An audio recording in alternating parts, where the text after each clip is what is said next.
My buddy Alfred has built the world's greatest maple sap evaporator.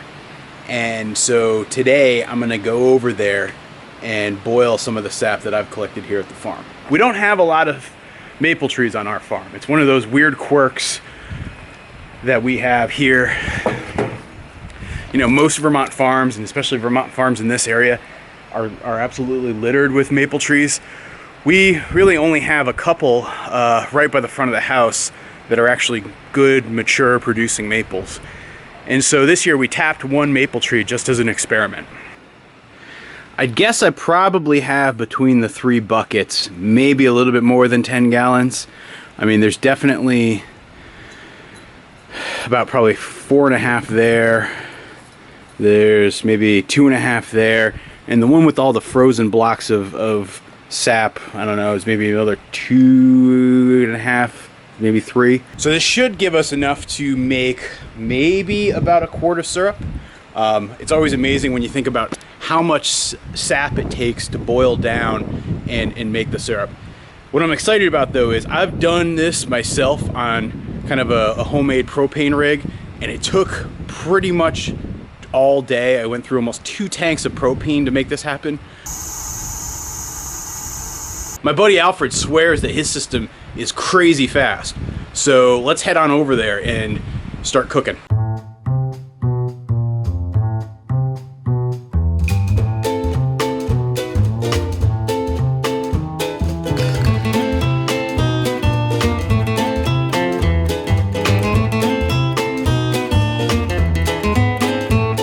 We're here at my buddy Alfred's house and we're gonna cook some syrup. So say hi to the people, Alfred. Hi folks. The last time I gathered, which was a week and a half ago, I bet, it hasn't been fun. Wow. But yeah, it's definitely frozen, see? Some of the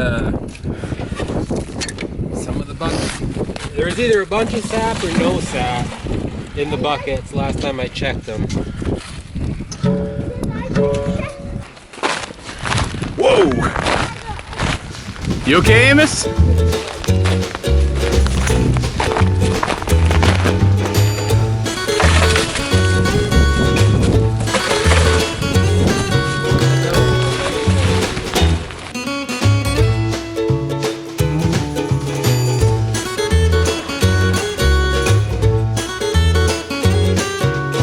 So this is a real maple syrup operation.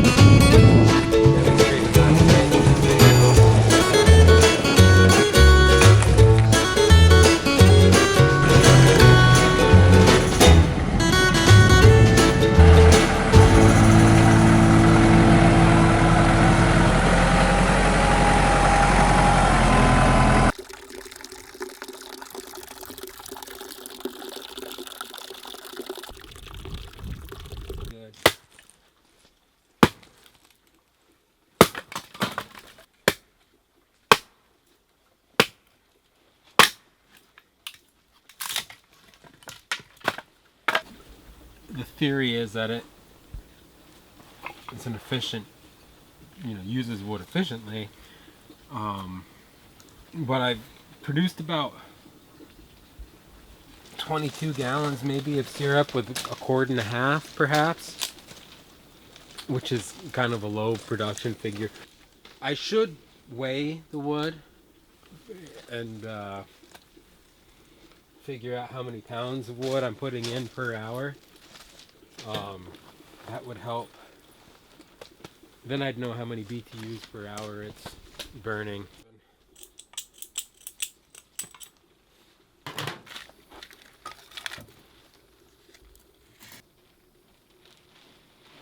guess the combustion unit itself would be considered the arch. These are the pans, everything together I guess would be considered the evaporator. Starting a fire right now in the firebox. The top of the firebox, there's a baffle or a ramp that comes forward, and so all the gases come up towards the front of the pan and then wrap around the front of that baffle and over a manifold that delivers secondary combustion air. And then the gases run the length of the pan which is 4 feet in this case, and up that stack. And this year I installed that thermocouple, just a high temperature probe in the stack, giving me a temperature reading. So we're still starting the fire right now, so about 60 degrees. And once it's up and going with good wood, it'll run at between 1300 and 1500 degrees Fahrenheit. So why do you use such small sticks? Surface area volume ratio. It just heats up faster and gives off its gases faster. I mean, especially to get going. Once this thing's up to temp, I'll throw in like significantly larger pieces and they'll burn a lot longer. But the smaller pieces definitely release the energy faster. So that stack is smoking right now as much as it will. While the thing's warming up, it's not sufficient heat there to burn everything on its way through. So yeah, the thing doesn't really emit that much. How long did it take to heat up to this fast? I don't think we've been burning for more than 10.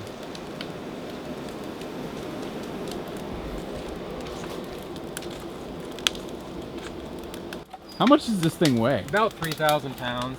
William came up from the farm with a pretty large tractor, and that had a pretty hard time picking it up. And when we set it, we had to put my excavator on one side, chain my excavator onto the end, and have his tractor on this end. Had to have the two machines lift it and set it in place on this crushed stone.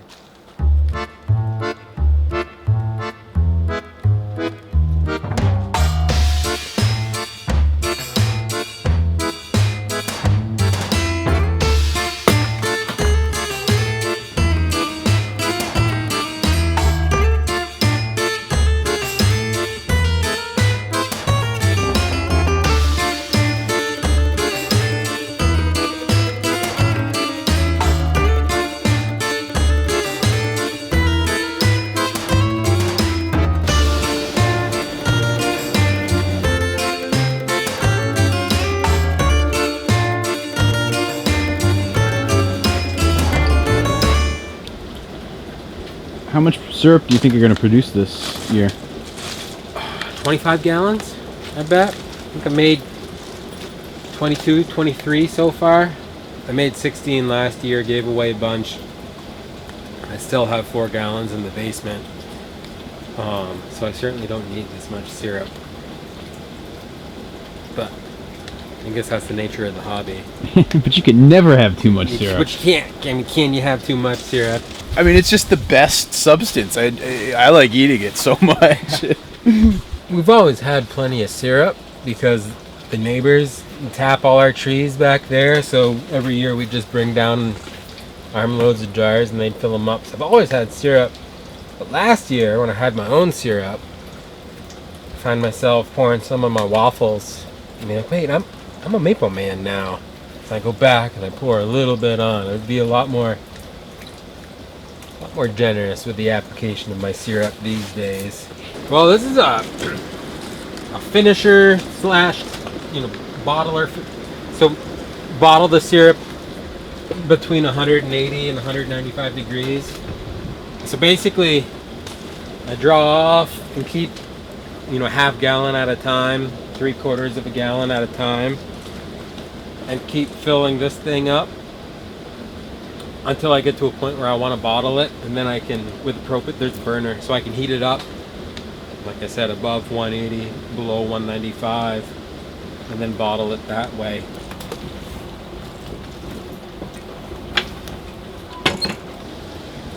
The nice thing is, this gives me a lot of time to think. I'm sitting, waiting for syrup to be made. So I've had a lot of time to think about the layout of the future sugar house when I'm not boiling inside a ridiculous little tent like this. So when I finally do get there, I think I'll have a pretty well thought out design. But I'm gonna need a leaning post right about here because this is a pretty good place to lean. So I just filled this hydrometer cup up with syrup, threw the hydrometer in there. If it were syrup, this thing would be floating right at that red line right there, but it's not. It's sinking. So we still have a ways to go. Divided pan, raw sap gets trickled in on that further compartment, and it kind of pushes everything through. The first compartment is much closer to being sap than it is syrup. It's about halfway to syrup in the middle compartment here, and then this final compartment should be really, really close to syrup, and that is determined by temperature. Water boils at 212 degrees, give or take, depending on atmospheric pressure. So syrup occurs at 7 degrees over the boiling point of water on that given day. So is it raining in here? It's pretty close to raining. I was all excited when I built this tent this year because I thought I'd be boiling inside 4 walls and a roof, but it turns out when it's cold outside, all this steam just condenses on the ceiling and drips right down, so sometimes it can rain in here pretty hard.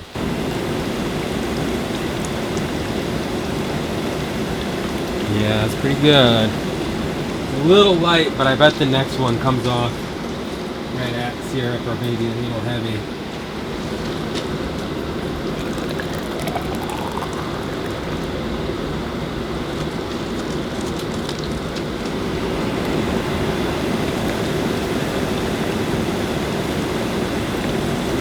There.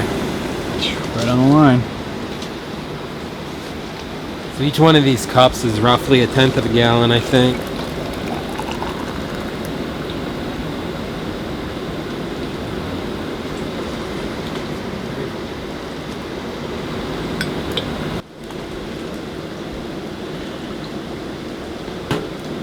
Cool.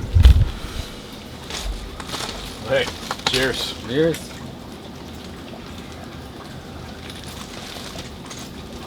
That is really good. It's so good when it comes right off. It really is. I mean, it's incredible.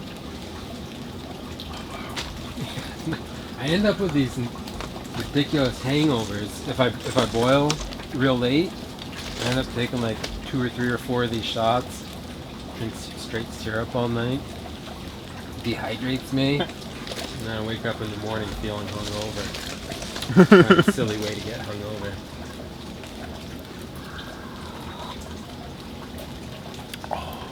We're pretty much done cooking for the day. Any final words, Alfred? It's a pretty ridiculous hobby.